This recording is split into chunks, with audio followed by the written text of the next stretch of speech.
Hi there and welcome to this review of the Wharfedale Diamond 12.1i speakers. Now Wharfedale is a name synonymous with British hi-fi. It's one of the oldest names in the game. It was founded in 1932 in Yorkshire. In 1982 they brought out the first Diamond speaker, and it's been a range that's been pretty much ever present since that day, and it's been incredibly popular, which is why we were keen to get our hands on this latest iteration. First up, let me introduce myself. My name is Tim Hancock and I'm a hi-fi reviewer for AVForums. Now AVForums is one of the largest online tech communities, and we cover everything from gaming to hi-fi and home cinema, and there's box sets and film reviews as well. You'll get great content, independent reviews and news, so go check that out. And as always, give us a subscribe and a thumbs up on this video. It really helps the channel and it helps you keep up to date with all the content that we're putting out. I think that's everything done, so let's get into it.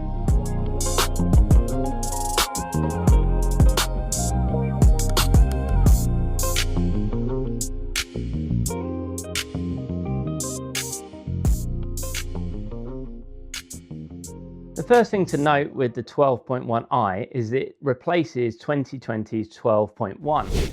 Wharfedale are quite upfront about this, that with this speaker they have focused on refining and improving rather than completely reinventing. So there's a lot of similarities with the predecessor. There's a lot of similarities in terms of the lineup of the Diamond 12.i series. So there are 3 bookshelf models in the lineup, there are 2 floor standard models, and there's a center and an Atmos effect speaker as well. So you can use these in hi-fi and home cinema setups.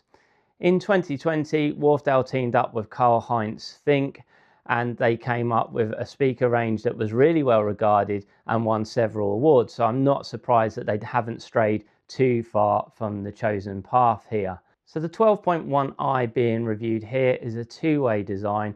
It features a 25mm or 1-inch soft dome woven polyester tweeter, and that's housed in a very shallow waveguide. That's partnered with a 130mm or 5-inch mid-bass driver. The mid-bass driver is what they call the clarity cone, and it's a mixture of polypropylene and a mineral called mica, and it has these ribs in the design too. All of that is to add the rigidity that's required from that mid-bass cone. With regards to the crossover, it's still a Linkwitz-Riley network, and Wharfedale are keen to point out that it features air core inductors, which is a component normally featured on products that have a much higher price point. A quick look at some of the key specifications. This is an 8 ohm nominal impedance speaker. The crossover point is 2.6 kHz. The stated frequency response is 65 Hz through to 20 kHz. And the sensitivity is rated at 88 dB. And all that tells us that these speakers are a fairly easy drive and will work with pretty much any amplifier on the market that you want to partner them with. So if all that sounds rather similar, what about the changes? Well, there have been some changes. The finishes have changed.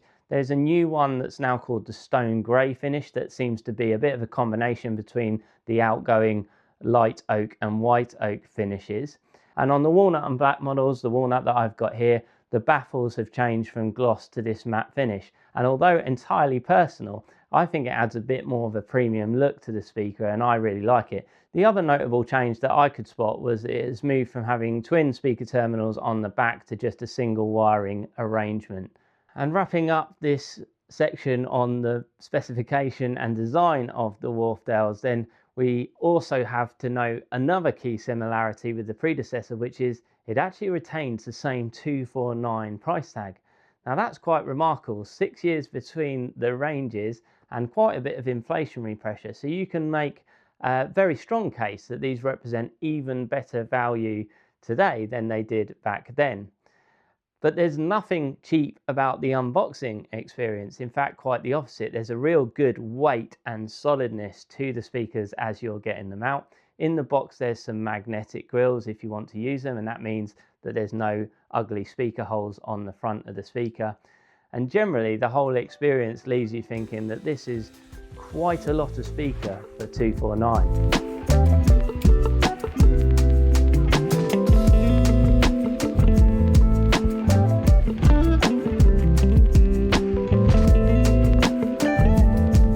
So how did they perform?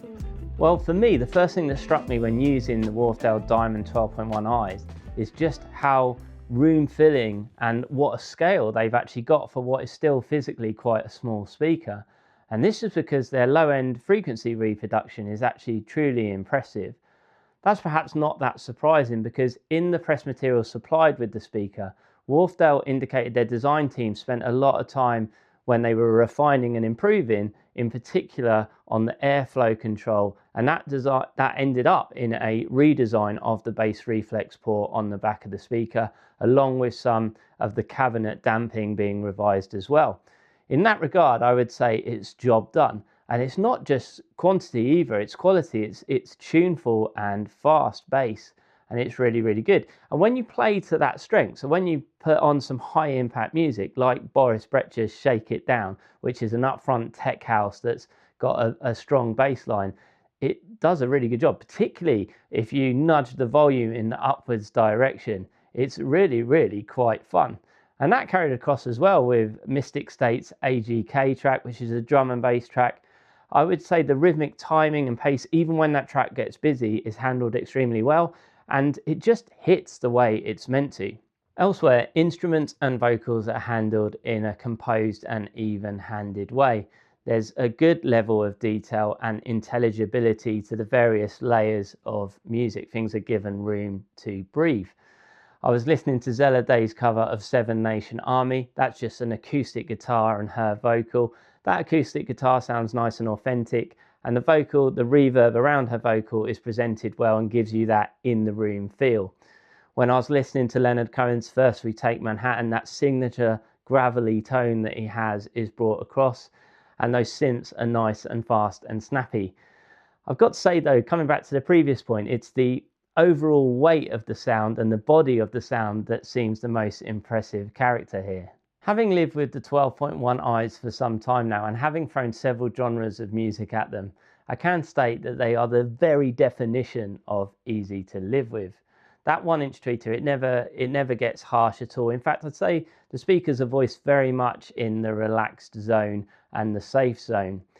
And that means that I think they'll be really, really forgiving sonic partners with a wide range of electronics. Now that safe or relaxed feel to them is perhaps their only drawback as well, that sometimes you just feel like you want a little bit more sparkle or high-end energy. And you get that certainly when you push them a little bit harder volume-wise. I definitely think these speakers perform slightly better at higher volumes rather than low.